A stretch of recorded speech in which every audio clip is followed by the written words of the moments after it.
Queridos irmãos, o Evangelho, mais uma vez, retoma aquele parâmetro que comentávamos semana passada, que é o paradigma do Novo Testamento, segundo a lógica do Sermão da Montanha. Sede misericordiosos, como também o vosso Pai é misericordioso. Ou seja, a medida, a regra para os nossos sentimentos, para as nossas atitudes, para as nossas escolhas, não é mais uma lei que nos foi dada. Essa regra é Deus. No Novo Testamento, nós somos chamados a ser como Deus Pai, a reproduzir, por assim dizer, as atitudes dele. E aqui São Lucas, o evangelista da misericórdia, diz que nós temos que ser misericordiosos como Pai.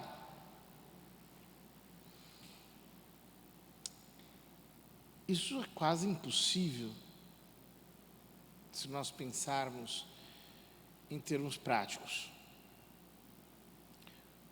Porque a misericórdia do Pai é infinita. São Francisco de Sales dizia que Deus exerce maximamente a sua onipotência tendo misericórdia, miserando, se diz em latim, exercendo misericórdia para conosco. Ou seja, a sua vontade é perdoadora, é graciosa, é positivamente misericordiosa. Portanto, o que Jesus está dizendo aqui não é em termos quantitativos. Sede misericordiosos, tanto quanto o Pai é misericordioso, porque isso seria desproposital. Ele está dizendo, sede misericordiosos, assim como o Pai é misericordioso, ou seja, guardadas as devidas proporções,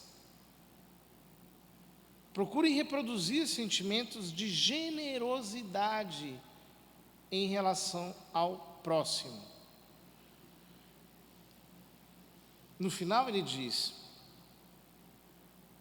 dai e vos será dado uma boa medida, calcada, sacudida, transbordante, será colocada no vosso colo, porque com a mesma medida com que medirdes os outros, vós também sereis medidos. Então, ele está nos incitando a ser generosos, porque quanto mais generosos nós formos, quanto mais nós tivermos compreensão com todos os demais, mais nós teremos a compreensão de Deus. Isso significa, portanto, que a minha misericórdia para com os outros condiciona a misericórdia de Deus para comigo? Ou seja, que Deus será misericordioso comigo segundo o limite da misericórdia que eu imponho sobre os outros? É isso que Jesus está dizendo? Não. Porque se fosse isso que Jesus estivesse dizendo, não seríamos nós que deveríamos ser misericordiosos como o Pai, mas seria o Pai que seria misericordioso como nós. A ordem seria invertida. Portanto, o que ele está querendo dizer aqui? Ajuda-nos a entender isso a primeira leitura da profecia de Daniel. Essa oração maravilhosa que o profeta faz a Deus. Eu te suplico, Senhor, Deus grande e terrível, que preservas a aliança e a benevolência aos que te amam e cumprem teus mandamentos. Temos pecado, temos praticado a injustiça e a impiedade, temos sido rebeldes. A ti, Senhor, convém a justiça, e a nós, hoje, resta-nos ter vergonha no rosto. O que o profeta está dizendo? Ele está dizendo que diante da santidade de Deus nós nos devemos envergonhar. Ele é santo. Nós somos pecadores. Ora, uma leitura superficial desse trecho do Evangelho poderia nos levar à conclusão de que convém, portanto, e no fundo, sermos totalmente liberais. Não julgueis e não sereis julgados, não condeneis e não sereis condenados, perdoai e sereis perdoados, dai e vos será dado.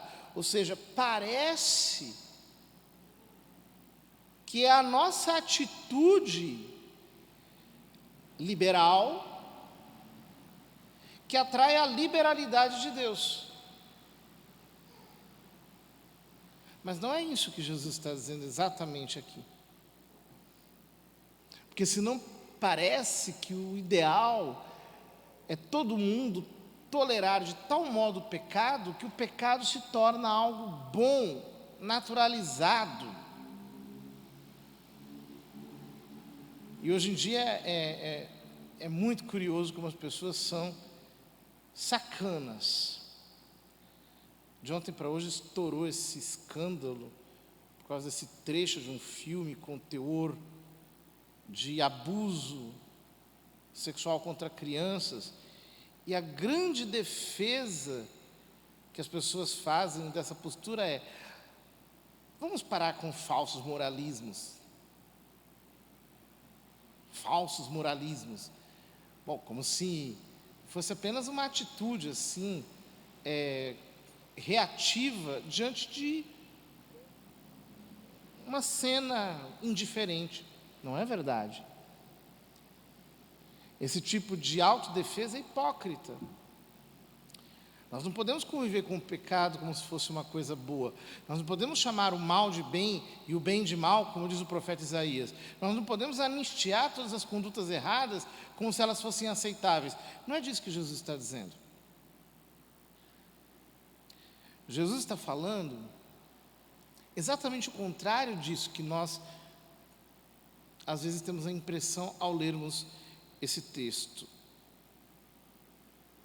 Quanto mais um homem é santo, mais ele percebe que ele não é nada.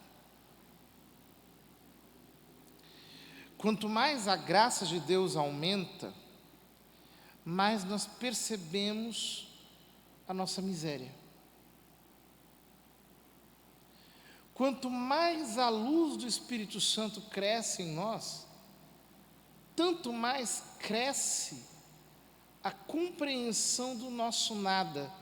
Portanto, quanto mais nós somos santos, tanto mais nós não julgamos os outros, porque nós nos vemos por um fio. Nós não condenamos os outros, porque nós percebemos que nós somos um saco de misérias. Nós perdoamos porque nós percebemos com nitidez mais evidente o quanto Deus nos tem perdoado e o quanto nós somos horríveis se abandonados a nós mesmos. Portanto, quanto mais santos, mais generosos. A impressão que a gente tem é que é o contrário. Que quanto mais pecadores, mais é que nós estamos preparados para tolerar os outros. E é assim que funciona. Porque, por exemplo, se você cai feio, o que você vai fazer? Você vai procurar outros que caíram que nem você e aí viram parças. Porque você diz: não, só o fulano vai me entender. Só ele passou pelo que eu passei. E assim, um respalda o outro no próprio pecado. A safadeza humana funciona com a lei do acumpliciamento. Ao contrário,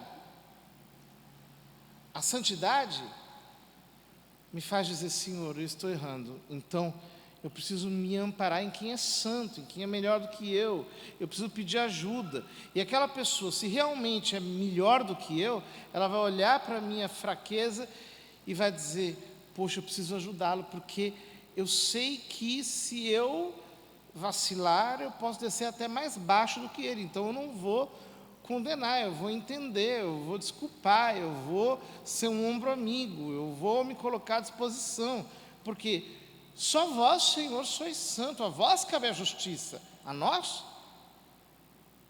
cabe apenas corar de vergonha. Aqui neste mundo ninguém está imune ao pecado. Todos nós somos fracos, frágeis. E, portanto, nós temos que, na medida em que crescemos em santidade, nos ajudar mais ainda.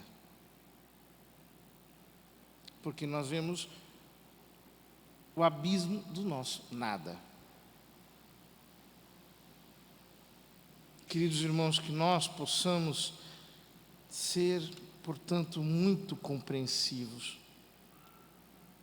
É quase desnecessário falar isso para alguém que realmente enxerga a realidade e percebe que nós estamos em pé pela graça, porque Deus nos sustenta. Se nós deixamos um pouquinho descuidada a nossa alma, começa a entrar todo o lixo dentro de nós. E daqui a pouco nós estamos muito piores do que aqueles que nós julgamos serem os piores. É assim que funciona. Vamos pedir ao nosso Senhor que nos conceda essa lucidez e que nós sejamos sempre capazes de nos envergonharmos dos nossos pecados. Que jamais a gente bata no peito e diga: eu tenho orgulho de ser pecador, eu tenho orgulho de errar, eu tenho orgulho de fazer a coisa que é rebelde, que é oposta à vontade de Deus. Não, que nós tenhamos a sensatez de nos envergonharmos dos nossos pecados, tendo a coragem forte de confessá-los, sabendo que eles são, para nós, a causa das nossas ruínas. Tudo isso parece ser um pouco duro às vezes, mas é o Evangelho. O Evangelho não chama o pecado de coisa boa. O pecado continua sendo ruim. E nesse tempo de Quaresma, nós precisamos nos dar conta disso, para assim batermos no peito e com toda a sinceridade da nossa alma dizer: Deus, tem piedade de mim, que sou pecador.